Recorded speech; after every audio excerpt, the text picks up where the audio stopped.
Okay, today is day 6 of the Table Topics 30-day challenge. What does it mean to be human? Well, hello fellow Toastmasters and welcome guests. You know, I think that is a very interesting question, what it means to be human. We know what it is to not be human, because a computer is just something that you put data into and it gives you a response, or you program it and it gives you a response. It doesn't have a free will. And that, I think, is very key to being human.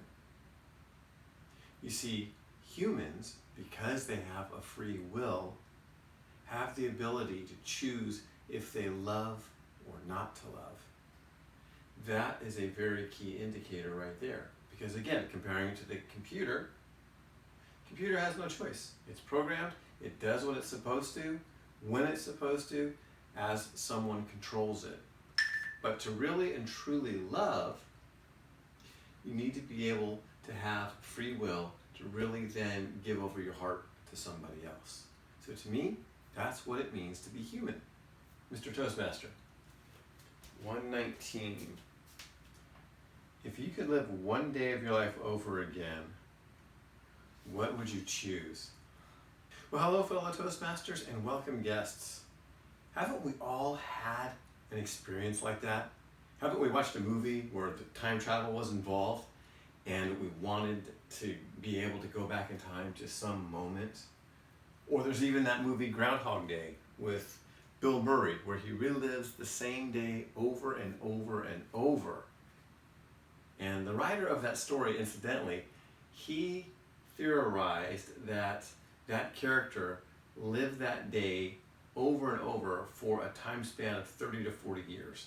So 30 to 40 years comprised of just one day over and over and over. Of course, this question isn't that.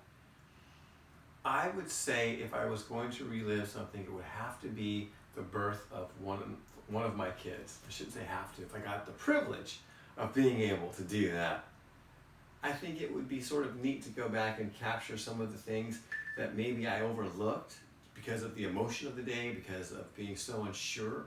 It's like when you see a movie, you go through it, you enjoy it, it's great, but then when you see it a second time, you start picking up on all these other little things that you missed that make it so cool.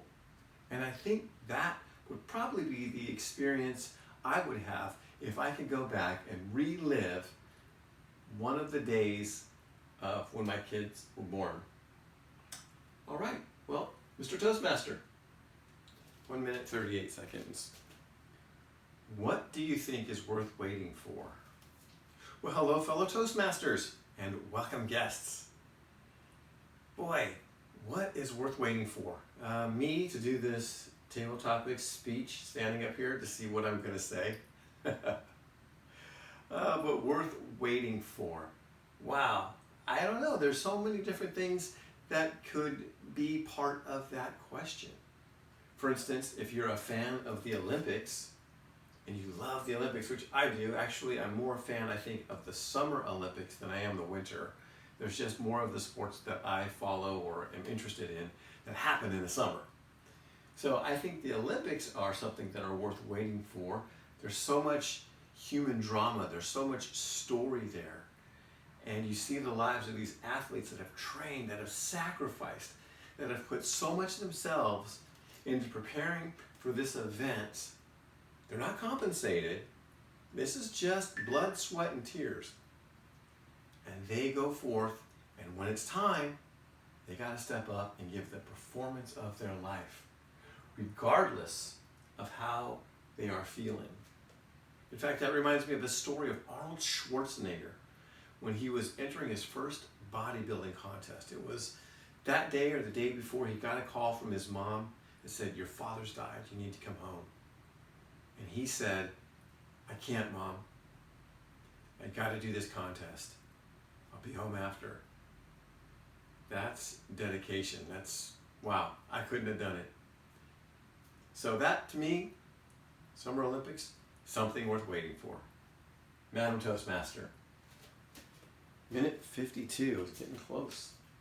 Oh man, Who do you secretly envy and why? Hello, fellow Toastmasters. Envy, I think, is such a loaded word. I think it's such a negative word. I think the opposite of envy is admire. So if I'm thinking about someone I admire, I think of my friend Mike Hirohara. Mike and I struck up a quick friendship when we were in college and got along really well. The thing about Mike is he is one of the most focused, and I mean focused, individuals I have ever met. He's the kind of guy that you give him a task, and it doesn't matter what it is, whether it's boring or exciting or something in between, he's going to sit down and get it done. I remember one time I asked him, like, how did you become like this? And he grew up on a farm with many older siblings. And his dad was sort of the taskmaster, because things had to be done around the farm. So Mike said, sometimes you get put on a row where you were just hoeing this row with a hoe hand in this field, and you would go along hoeing this long row. He goes, maybe you finish it in a day, and the next day you start another one, and you go down the row. He goes, you learn just to be disciplined when you're doing things like that. So for me, if I could be like someone, it would be Mike Hirohara and his focus. I just love that about him.